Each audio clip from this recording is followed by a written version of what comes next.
One of the questions I've heard time and again at impact workshops and at conferences is, how can we measure our impact in a way that's cost-free and effortless, but that provides us with rock-solid evidence of that impact? I'm really sorry, but I'm here to say that you can't have both at once.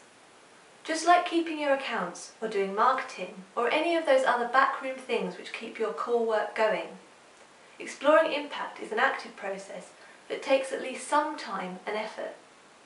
Sometimes it can also take money, if you want specialist training for instance, or if you need to buy in someone else to do some research. Exploring impact is always a balance between, on the one hand, the time and resources you have, and on the other, how thorough, comprehensive, detailed or wide-ranging you need the information to be.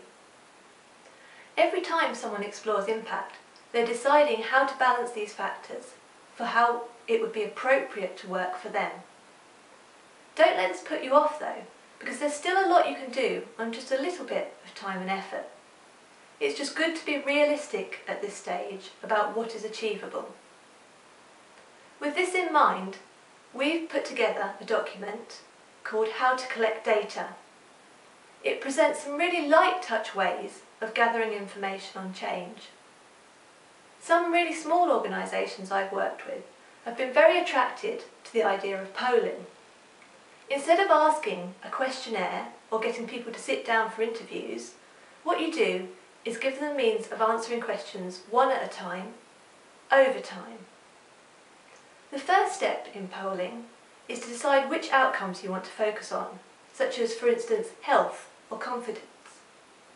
The second step is to then craft a really good single question which gets to the heart of change in that situation over time, but also whether your organisation has had any influence on it. There's an example of this kind of question in the How to Collect Data document.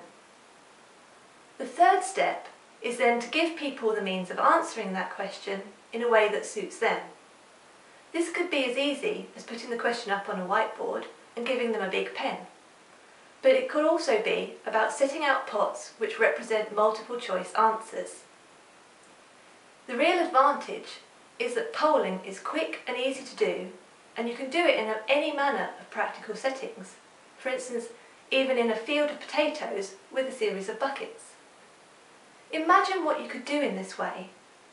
If I set out to ask a question a month for a year, after that year I'd have the same information as if I'd asked a 12-question questionnaire yearly.